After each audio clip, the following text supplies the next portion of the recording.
یہ اپنے آپ کو قانون کے حوالے کیوں نہیں کرتے؟ وہ کوئی بھی ہو، کسی جماعت کا بھی ہو.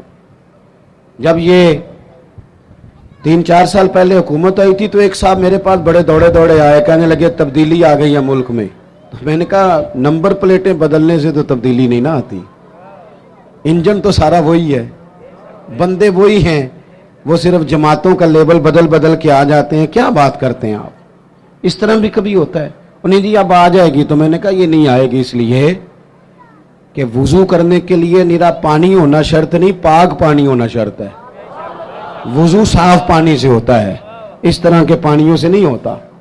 بہرحال آمدام برسر مطلب میں جو بات آپ کے سامنے عرض کرنا چاہتا ہوں اس پر آپ غور فرمائیں گے کہ قانون سے بالا تر اپنے آپ کو نہ سمجھا جائے. ہم سے اگر کبھی کوئی کمزوری ہو جاتی ہے، کسی مقام پر ہم کوئی غلطی کر بیٹھتے ہیں، اس کا اعتراف کر لینا، اس کو مان جانا، اس کو تسلیم کرنا سیکھیں. ہمارے گھروں کے اندر جنگ لگی ہوئی ہے اس لیے کہ ساس کہتی ہے میں تو غلطی کر ہی نہیں سکتی. اور اگر لوگ ہمارے ہاں غلطی کا اعتراف کرتے بھی ہیں تو اتنا جارحانہ ہوتا ہے کہ وہ لگتا ہے غلطی نہیں، وہ تو ڈنڈا چل رہا ہے. بہو کہتی ہے اماں کی ساری غلطیاں میں تو کر ہی نہیں سکتی. اپنے آپ کو تسلیم کے کٹہرے میں لائیں، ماننا سیکھیں. اگر کسی جگہ آپ محسوس کرتے ہیں نا کہ یہاں میں بھی بھول گیا تھا تو مان لیں. بڑے بڑے لوگ مان جایا کرتے تھے، بڑے بڑے لوگ تھے جو رجوع کر لیتے تھے. تسلیم کرنے کا، مان لینے کا مزاج بنائیں. آپ کی ضرورت ہے آپ کسی بڑے آدمی کو، طاقتور کو کہہ سکیں کہ تو مان جا، تیرے اندر یہ کمزوری ہے. کوئی مانتا ہے؟ ہم مانتے ہیں؟ ہاں نہ تو کرو نا. غلطیاں کرتے ہیں کہ نہیں؟ مانتے ہیں. پھر میں نا ایک دفعہ اپنے علاقے میں موٹر سائیکل پہ ایک دوست کے پیچھے بیٹھا ہوا تھا، تو روڈ کے اوپر ہی نا ایک صاحب نے دوسرے کو ٹکر مار دی موٹر سائیکل کی. اب وہ غلط ٹکر ماری ہے اس نے، اس سے غلطی ہو گئی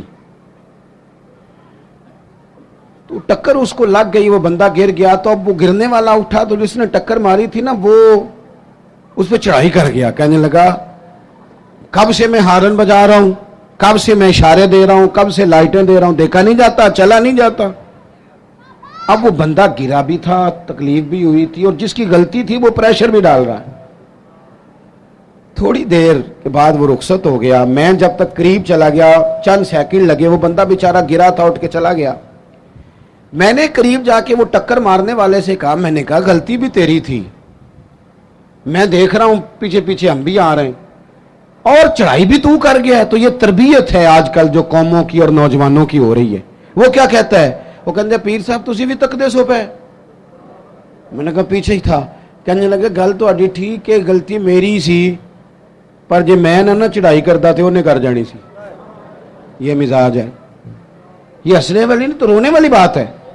جب قوموں کی تربیت اس طرح کی ہونا کہ ماننا نہیں، چڑھائی کرنی ہے، غلط بھی ہے تو چڑھائی کرنی ہے، جھوٹے بھی ہیں تو چڑھائی کرنی، دھونس اور دھاندلی کے ساتھ، روب کے ساتھ بات منوانی، پھر قوموں کی تربیت نہیں ہوتی. رسول پاک صلی اللہ تعالی علیہ وآلہ وسلم نے اپنے صحابہ کو جو مزاج دیا ہے، سکون کس چیز میں ہے کہ انسان اپنے آپ کو پیش کر دے.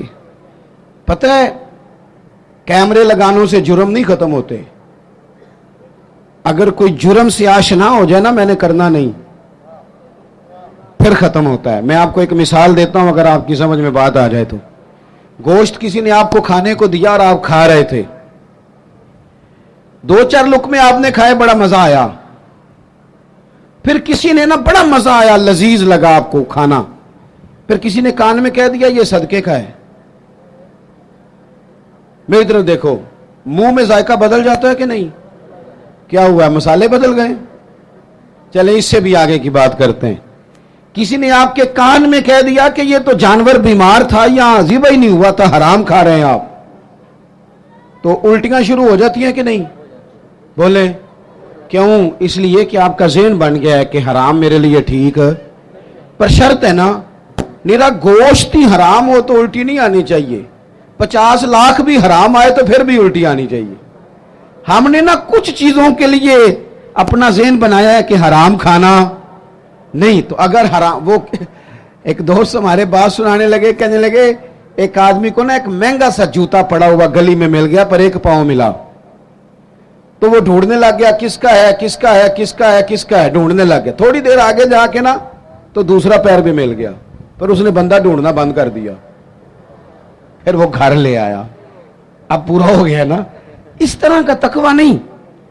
آپ وہ شریعت کے ہر حرام کو حرام سمجھیں، شریعت کے ہر حرام کو.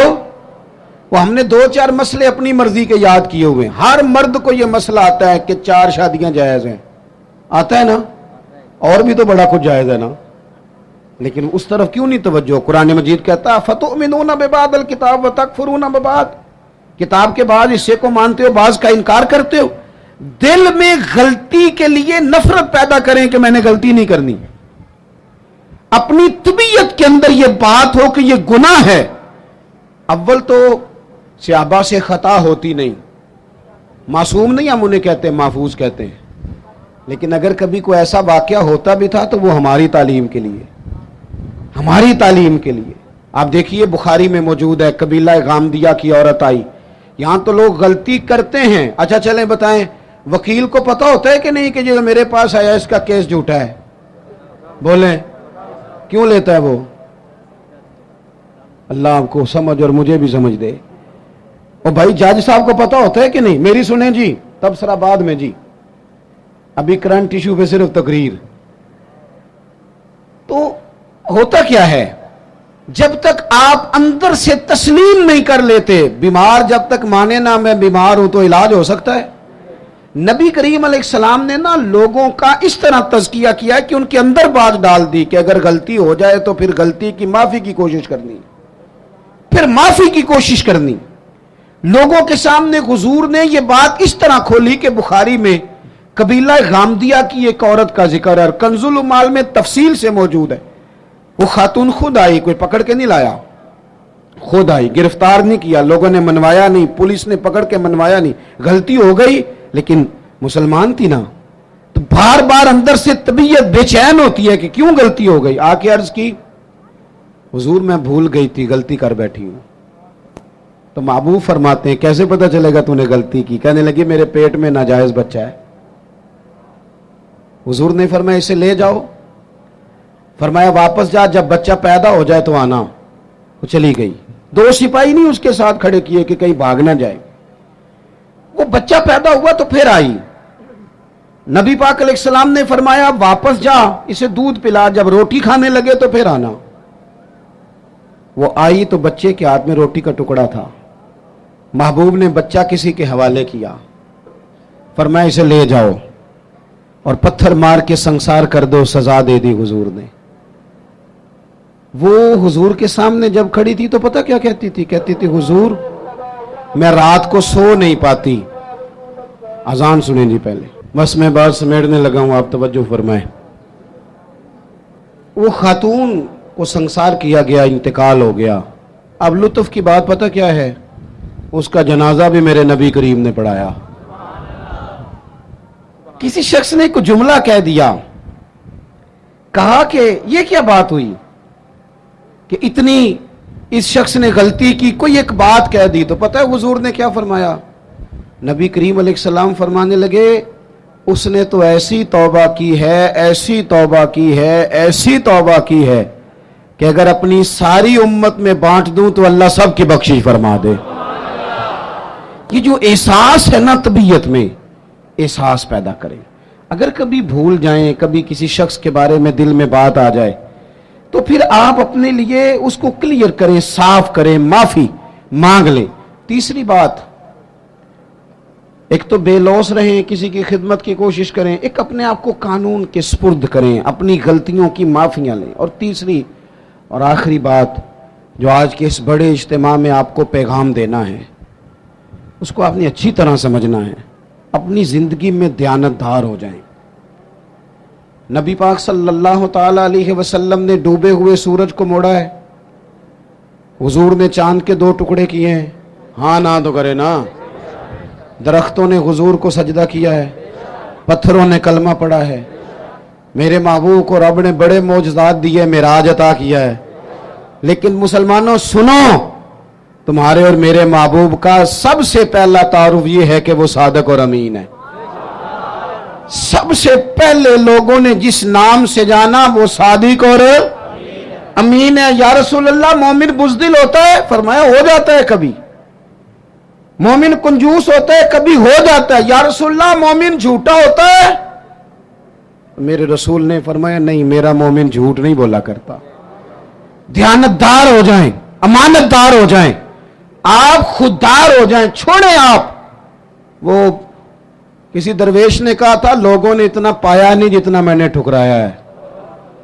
تھوڑا ٹھکرانا بھی سیکھیں، تھوڑی خودداری بھی پیدا کریں. دیانتدار ہونے کے لیے کفایت شعار ہونا ضروری ہے. تھوڑے پہ گزارا کرنا سیکھیں. ایک وقت روٹی کھائیں.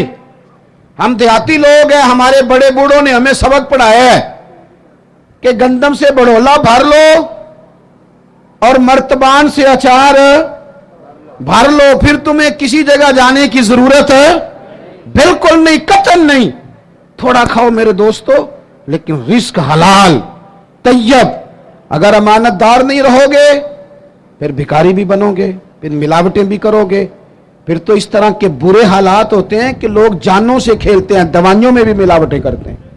امانت داری حضور کی سب سے پہلی تعریف لوگوں نے کی.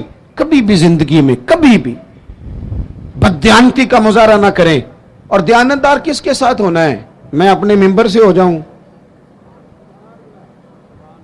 اور کونسلر اپنی کرسی سے ہو جائے، ڈاکٹر اپنے آپ سے ہو جائے، طالب علم اپنے علم سے ہو جائے، استاد اپنی ڈیوٹی سے ہو جائے. استاد کا احترام بڑا ضروری ہے، پر استاد کو اجازت نہیں